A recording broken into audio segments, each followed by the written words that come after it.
So let's continue doing our practice exercises with the accessory gauges on the surface plate. And now we're going to start to bring in V-blocks. So let's look at number 4. It says to get a part with ID and OD features or add an ID feature to the step shaft. I'm not going to be able to add an ID feature to this one. Instead, I have this little spacer here. I also have this flange here. They both have a through hole that we can use for this exercise. So try to find something like that, a nice part with the outside diameter and inside diameter. Using V-blocks and gauge pins, measure runout of the ID to the OD. And for no matter what we choose, whatever part we're going to use, we're going to call the outside diameter our datum A. And do the following steps. So for A, set up datum A, which is the OD, on a V-block. Measure the runout to the ID by applying a test indicator to the ID and rotating the part. So I've set that up. I've got my V-block, I got my datum A OD, and I'm going to be putting my test indicator on the inside diameter. And let's see, can you see? Okay. So you'll see I need to apply some pressure and I need to sweep it in just like it's an outside diameter. So as I'm looking for that inflection point, which is right about here, right around there, it starts to turn around. So I'm moving my block in one direction and it flips. Now I'm going to move it back towards me and I'm going to watch it flip. There. So it flipped right about there. So that's the low point. Apply some pressure. Put you at 0. Take one more quick look. The inflection point is right on 0. So I'm ready to go. I've got my 0 right there. And I'm going to rotate the part to do a runout check very carefully. And the indicator is wobbling just a tiny bit. Some of that's due to me just wobbling it as I spin it. But for the most part, it's staying within 1,000th on this indicator. I've checked one end of it. I'm going to push it deeper in the hole so I can check the back end. And actually, I can't quite reach it that way, so I'm going to flip it around. And you got to get in the habit of checking your entire surface, not just one area, but your entire surface needs to pass the runout check. So this is looking pretty good as well. So this is a runout check because we have our outside surface in the V-block and our indicator is on a different surface. It's on the inside surface. So that makes it a runout check because we're comparing two different surfaces. If I put my indicator on the outside diameter and I ran this around, now I wouldn't be doing a runout check anymore because my reference surface on the V-block is the same surface the indicator's on. At this point, as I rotate it around, I'm doing a circularity or a cylindricity check. I'm basically checking for how much form error is there. So that's one of the differences. So that was step 4A. Let's take a look at 4B. 4B says, find the largest pin that slides freely into the ID. Clamp the pin on the V-block, slide the part on the pin, measure the runout. So what that means is we'll grab, this is the largest pin that fits into this diameter. I already did that. I already grabbed the gauge pins and checked that. So the next size up won't fit. I'm going to clamp this pin onto the V-block.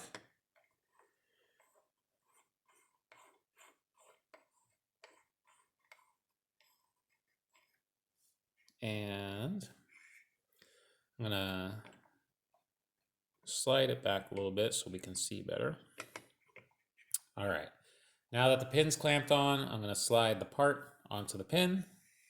And now I'm going to set my indicator on the top surface. Let's try and get you a little better. And I'm sweeping for the high point. Again, just looking for the place where it turns around, and then I'm going to apply my pressure. And All right, pretty good at setting 0. Now we are ready to spin this part very gently and look for runout. I twisted it. So sometimes when your parts get kind of lightweight, it might help to add some stability with a heavier 1, 2, 3 block you can grab onto. That's what I'm going to do. And I'm not seeing a whole lot of runout, maybe a 0.5 thousandth again. So I'll check another area. I'll check at the end now. I was checking in the middle. Looks pretty good. I'll check at this end. Just running it around. I'm seeing about a 0.5 thousandth, maybe a 1,000th there. So a 1,000th on that end.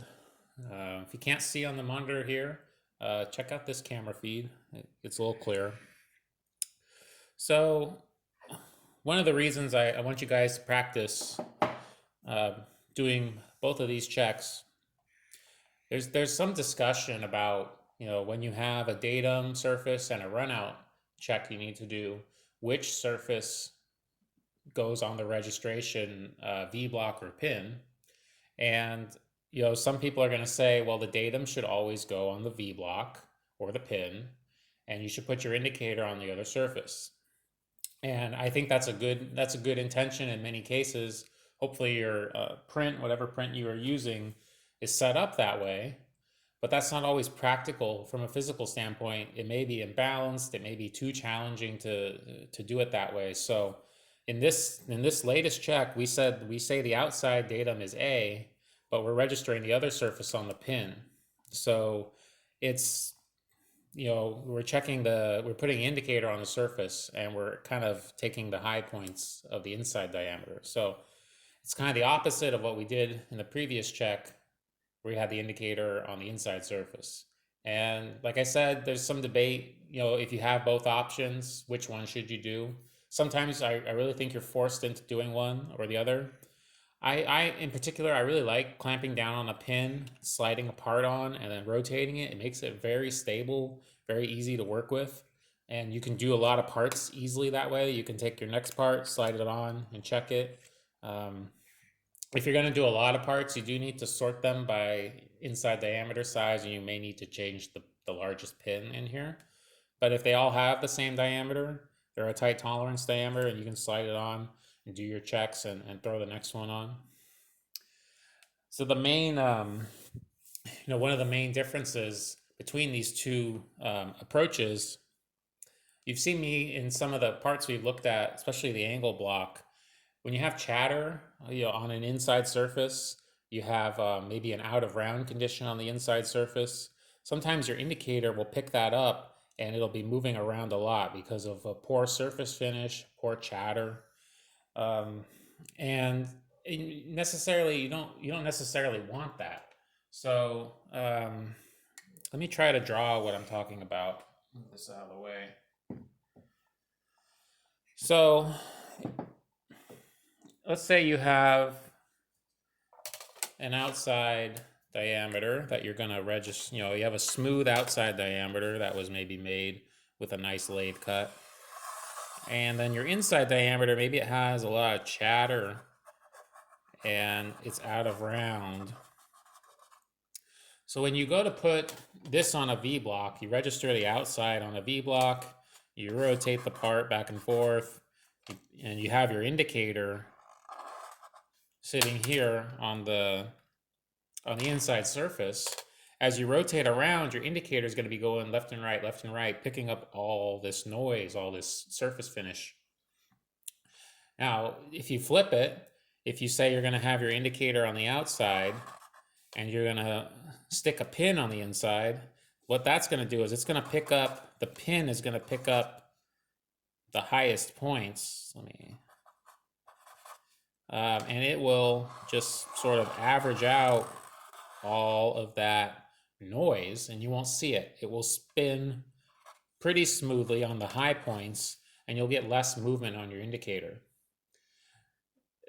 Now, so you're not seeing all that error. Don't get me wrong, you're missing all that error, but you do get a smoother runout check. And the difference being the pin, the largest pin, is simulating whatever mating part goes in there. If there's a runout check for an ID and an OD, something must be going in that inside diameter. So, here's my part. So whatever's going in there, the pin kind of simulates that. It puts the center line of that largest diameter close to the center line of the outside diameter, close to the average that this is going, that this is registered on. So you get less indicator movement. Now you can still get some indicator movement because this pin might center off center. Sorry, this pin might register on those high points, and those high points might force it off center, and you'll see some indicator movement because of that. Or it might register, fairly centered. Like I would expect that to happen a lot of the time, in which case you'll get a little bit of indicator movement. So how you approach it is up to you. I just want to give you some options, let you be aware of what might be going on. You could have the opposite situation where the inside is smooth and the outside's full of chatter, and you'd have to make a decision there as well. But either way, if you check it both ways, you're going to find issues, or you will find all of the issues. But just because the pin kind of hides some of these chatter issues, I still like to do it because it gets me a really smooth functional check of how the part's going to function. And you can visually usually see the chatter, and sometimes the pin will tell you if it's still wobbling a lot. You'll know there's something going on with the internal diameter. And if it's difficult to get in, like if you're forcing it through some high points, you're knocking some burrs down, some edges off, you'll also know that maybe you should take a closer look at the inside and see what's going on. But I really like using the clamp pin and sliding a part on, so I wanted you guys to practice that. All right, let's work our way through. 4C, repeat exercise, 4C, repeat exercise 4B with a drop indicator instead of a test indicator. So that's easy enough to do. We set up our indicator in a location where you can see. Now, where did I set that part? All right, where I can't see it. Okay. So I'm going to clamp on my pin. And I just want you guys to remember, we do have this drop indicator, and it's very useful in many applications. So I'm already pretty close to 0. Let me set that at 0.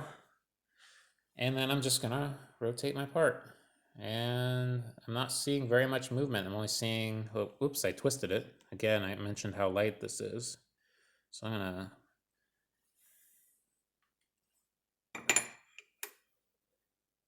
gonna center it.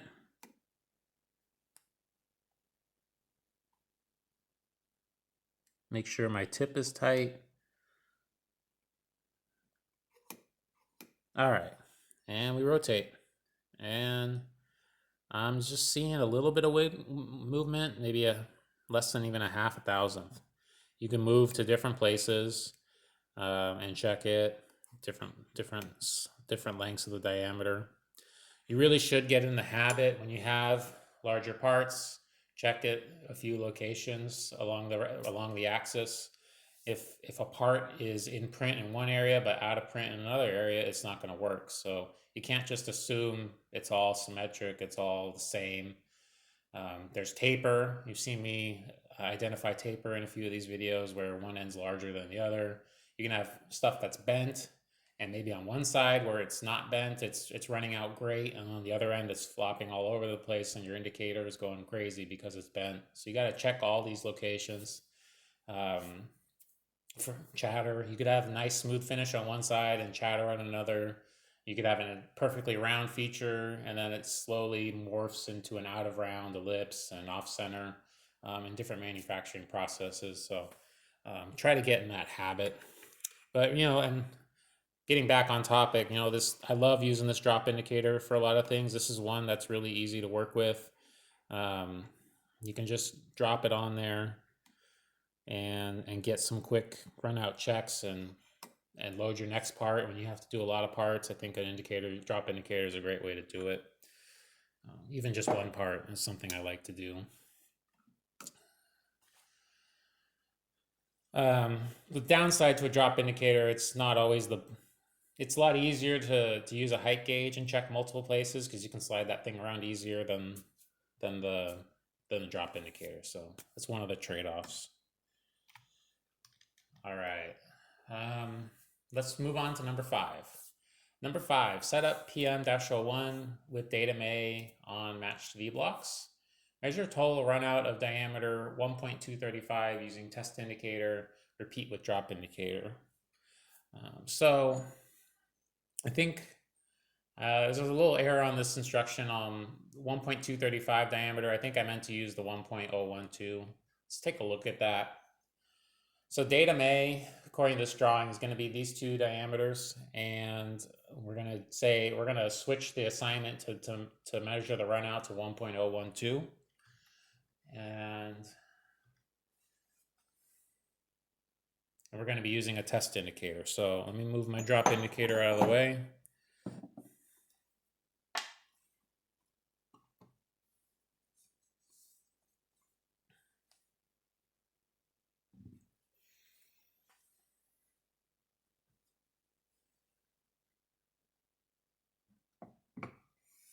And we'll get our match B blocks.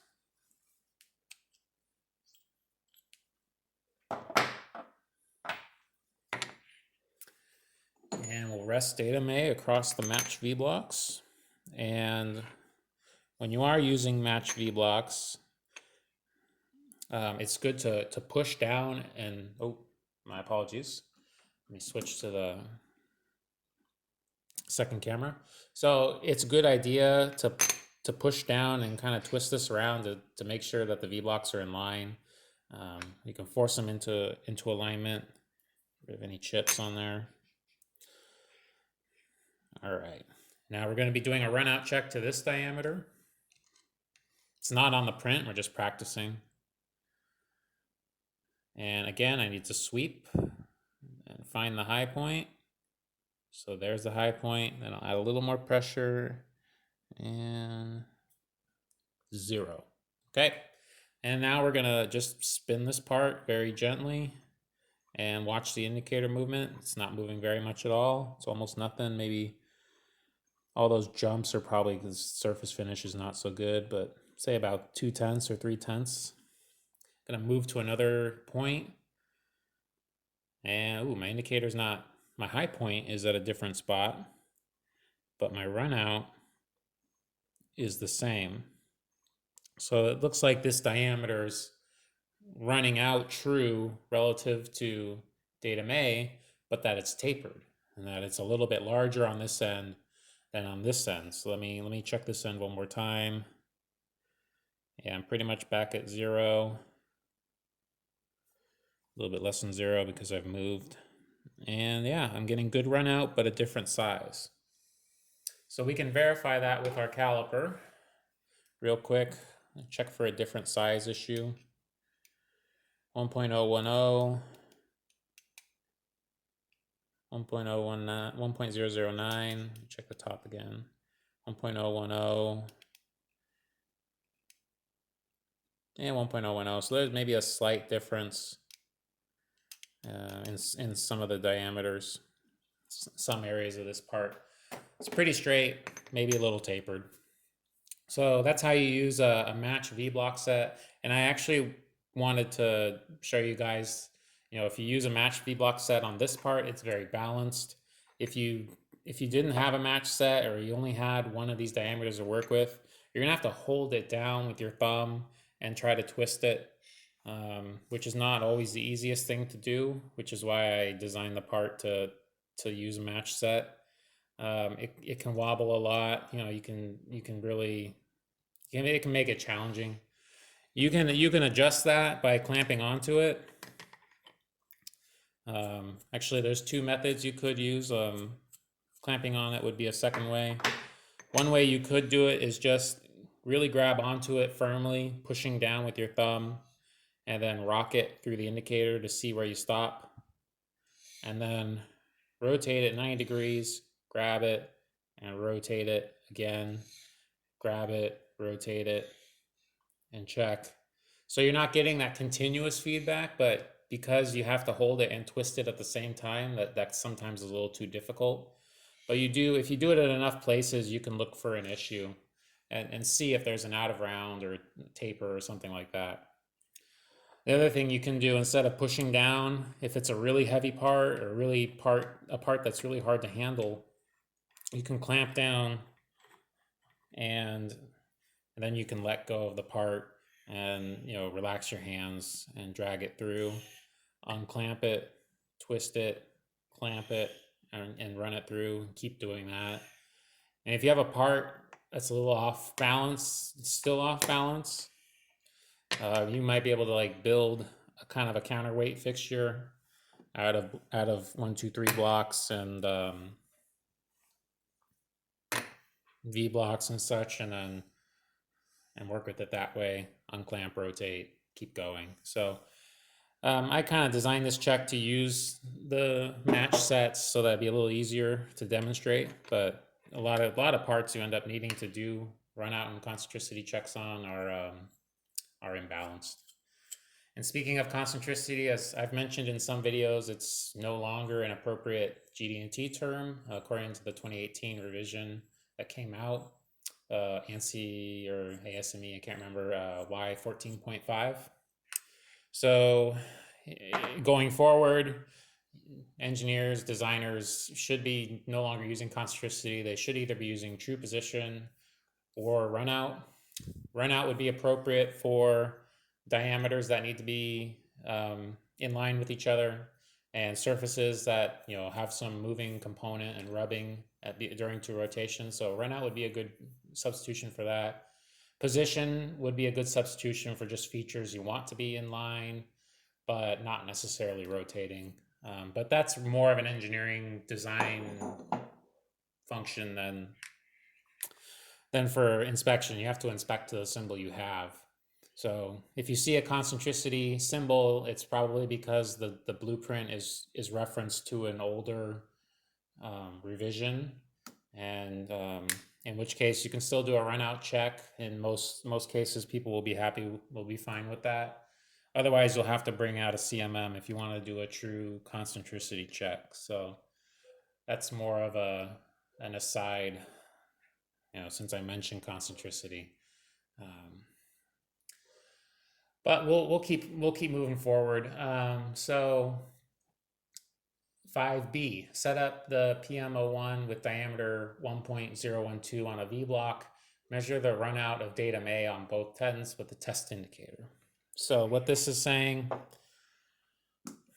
grab your part. Now, previously, a few minutes ago, we had it set up with the datums in the Vblock and our indicator here. We're going to switch that up. We're going to put the diameter of consequence on the Vblock, and then we're going to measure the datums with the indicator. So this is kind of like our exercise before with the pin gauge, where we used it and sometimes we didn't. Just flipping which surface is in the Vblock and which one is on the indicator. So I've got there, and I've got to very gently and somehow hold this thing. So I'm going to add a little bit of weight. Let's see. Am I going to hold this and rotate it?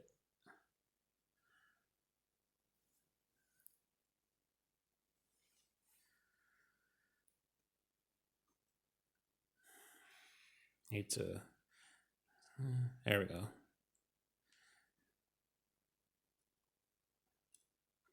So some of that wiggle is just due to the fact that the part is a little bit unbalanced. I think every time I let go of the part and check the indicator, that will be telling you what I'm reading. And I'm reading about a 0.5 thousandths. I'm going to slide the parts, check a little closer. And once again, I'm getting about 0.5 thousandths as I go around. Oops, tipped over. It's a little unbalanced, as I said. I'm going to flip it to the other datum A, the other complementary surface, and find the high point. Oh, the high point is at a significantly lower number. Once I find the high point, I'll rotate.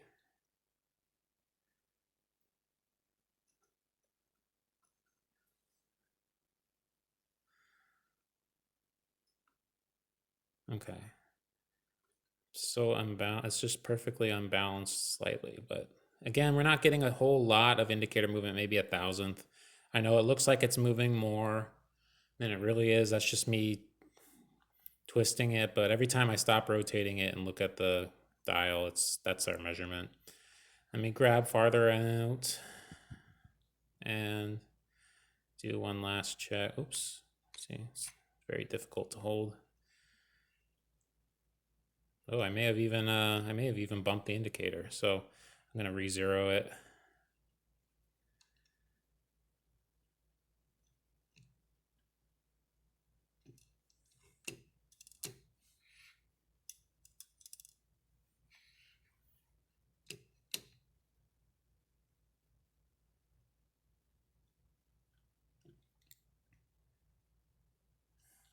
So you ran into a situation where I was applying force and it was causing the part to tip down. And it took me a few tries to realize that. So it's a good example of an imbalanced part, just a little bit of force from the indicator and can cause a little confusion. But okay, we're back and I've got to hold it down with my thumb and try to rotate it without sliding off center. So again, this is not as easy as it should, as it could be. So, okay. It's just so lightweight, and trying to rotate it and keep it on center is causing it to move.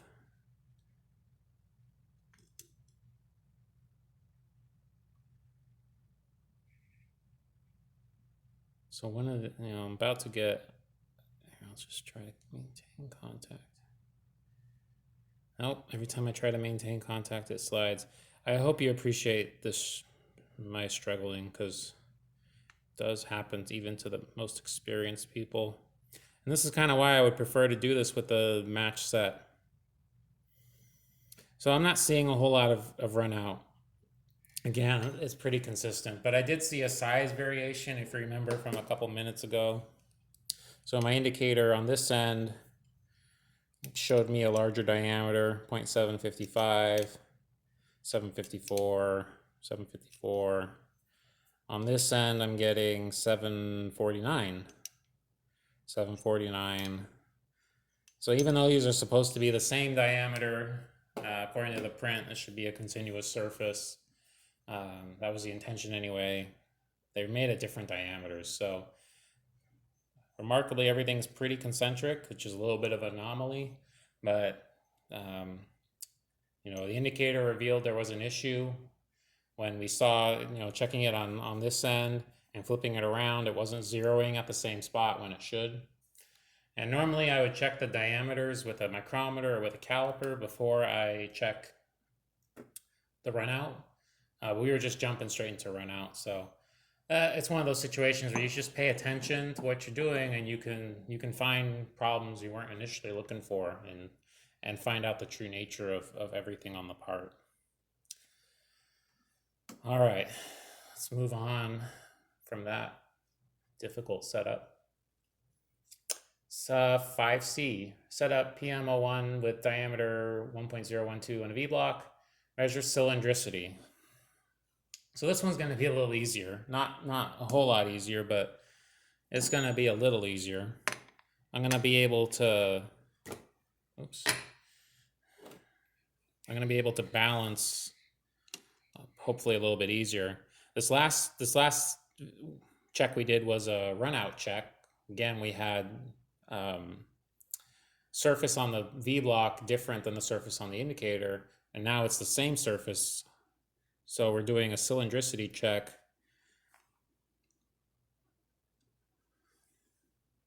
Again, it's still a little bit out of balance, but I think I can manage this time. And I'm just gonna very gently find the high point and then rotate. Try not to. Oh.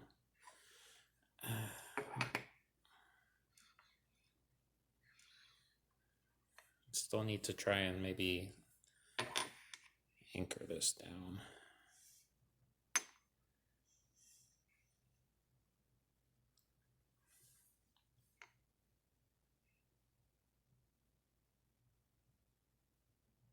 All right.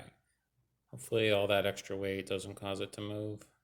So you see it going out of balance, that's causing the indicator to move widely, but when I let go of it and stabilize it, it's moving pretty consistently. So it's a pretty round feature.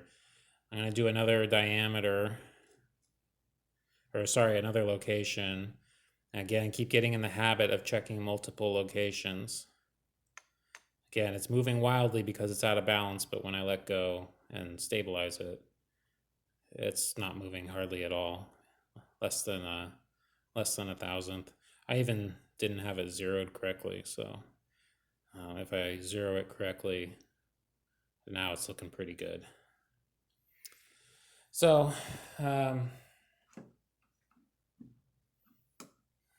just a few different examples of how to work in a V-block or a pair of V-blocks. Let's continue on. Number 6, measure flatness of PM02 datum A with feeler gauges. If you look at the print, you'll know that datum A is this back surface here.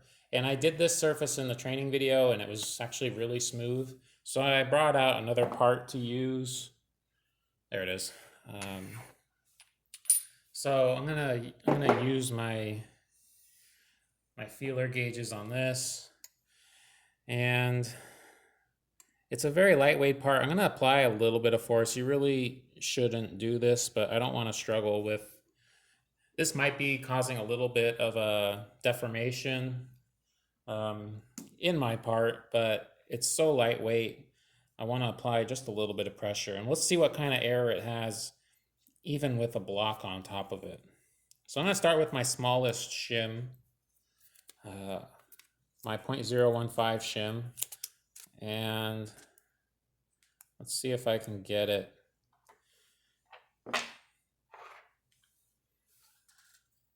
I can still get it in, and of course it's pinching down. It's stopping right where my block is sitting, which is why I said you really shouldn't do this. But I'm getting a little bit of error. Let's move up. Let's move up to 3 thousandths. We'll double our shim size. We've got the 3 thousandths shim, and doesn't want to go anymore. Doesn't want to go anywhere. So this block is, if I take the block off,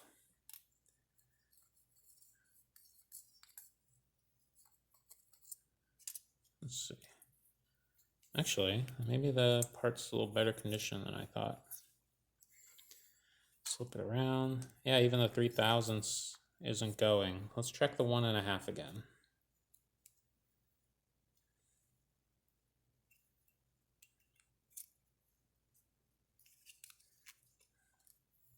The 1.5 is going pretty easily. Not from this side. Going pretty easily from this side. So that surface may not be all that out of flatness. Let's flip it over. We'll check the other surface. So now we're checking the bottom surface. And, oh, yeah, it actually goes quite easily.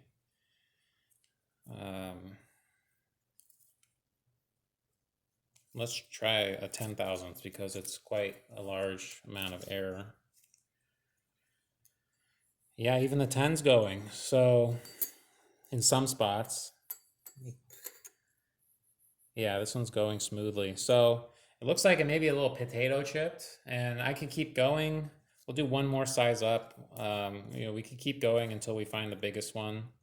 Let's do the 13. It doesn't really want to go. It's lifting the part up as I force it in. So somewhere between 10 and 13. Now we can do an indicator. The next exercise is to lift it up on jacks and check it. So let's do that. So I said this surface was actually pretty good when I checked it with the shims, and the one that's currently on the rock was the one that's bad. So if I flip that over and I jack it up, I'll be able to confirm that. So to use the jacks, what I generally recommend to people is, eyeball it before you start messing around with it. I can pretty much tell right away this one's higher up. So one way to verify that, I'm going to zero on the highest one with my indicator. Roughly. I really don't need to mess around with this too much. I just want a rough indication. If that's my zero and this one's not even touching, then I'm going to try and raise this one up.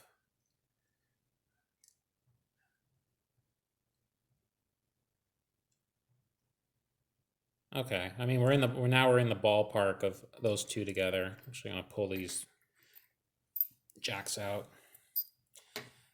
This will just speed up our, and now we're way too high, so lower that.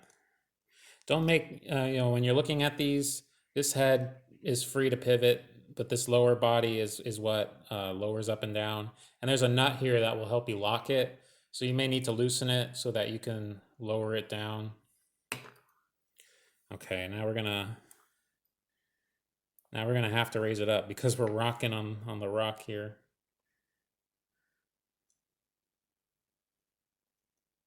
Okay, so they're all three are now roughly the same height, so we can get started. Put those aside, and then we're gonna choose. Actually, still doesn't look great. We're gonna choose a few equally spaced locations. So I'm gonna do my best to equally space this square. And then I'm gonna use a Sharpie or a dry erase and just mark where I want to check my zeros. It should be under the jacks.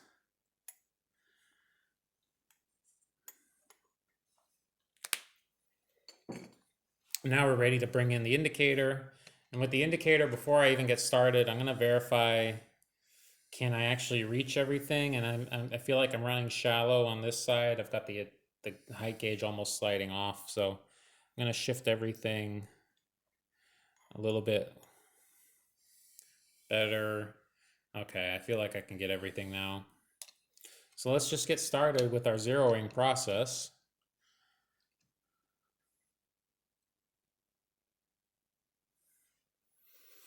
Zero here.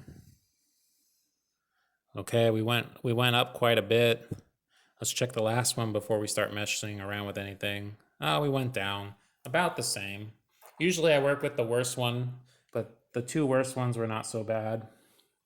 So now I'm going to try to jack this down back to zero very gently. You can see the part moving, it's so light. So that can affect us, but hopefully by the time we're done, everything will be at zero and then we can slide it around.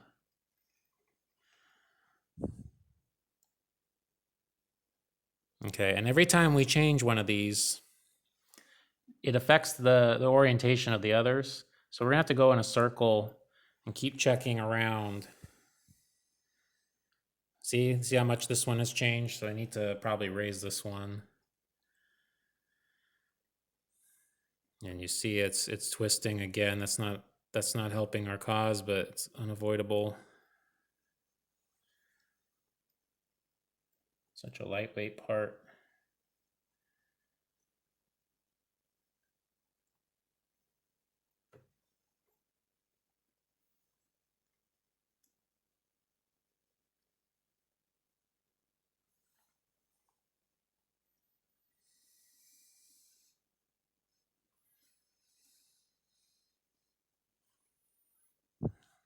Okay, so that first one, this one I'm dealing with has been a kind of our problem. It's not unusual to have a problem.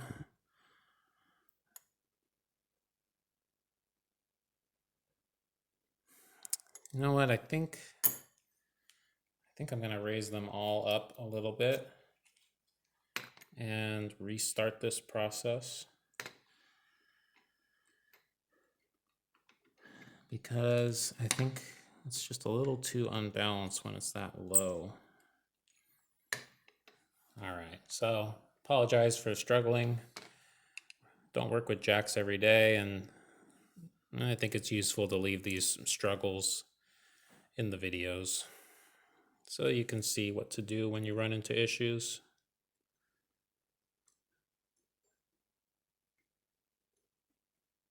Okay.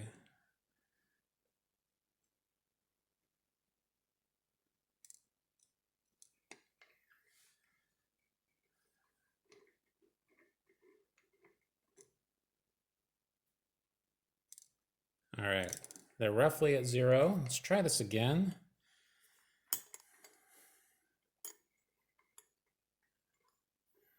Oh yeah, I gotta probably move this over so I can reach everything.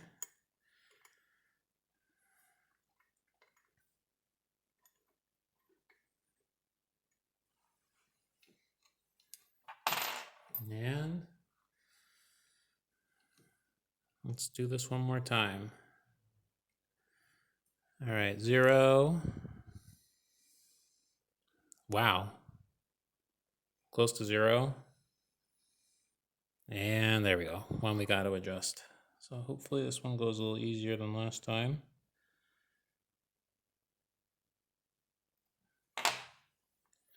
Zero. And move that one by adjusting the first one.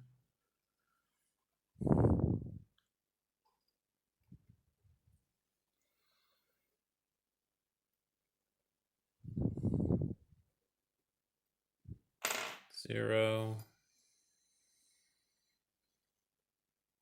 Oh man, if I move this one, it might affect the others, but let's give it a shot. All right.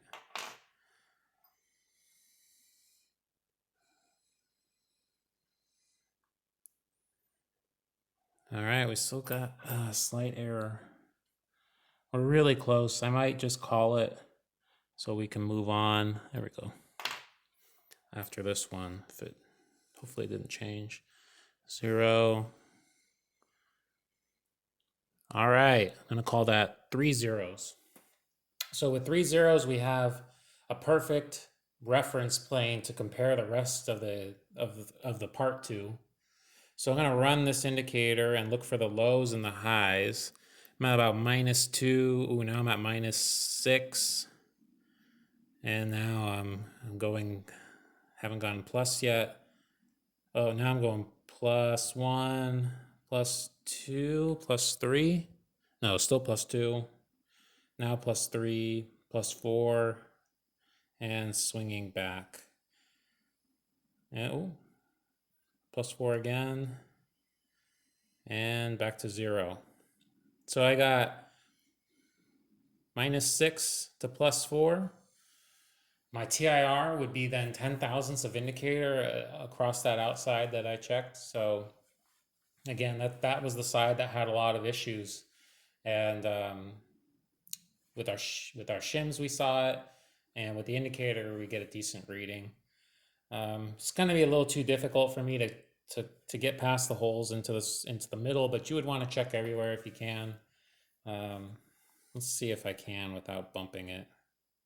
Need a very light touch. All right, there's one. I'm not seeing anything outside of our TIR that I bumped it. Yeah, this needs such a light touch. There's too many holes in this part. So, you know, I really like using this, especially when the part's a little not quite as light as this one, but something a little heavier and stabler. It's a really great system to actually get a measurement of a flatness. Without a CMM, this is going to be really your only way to get a measurement number. The Shim check is like a nice quick reference check, and depending on the situation, it's great for larger parts that are heavy and maybe you can't jack up easily. So I'll use it there, but if I can jack it up, usually it goes a little faster than this when you're not dealing with something this lightweight. But they both have their applications. Okay, so we did those 6 and 7. Before we go on to the discussion questions, I'm gonna pause the video, take a quick break, and then we'll answer these questions. So bear with me for a sec.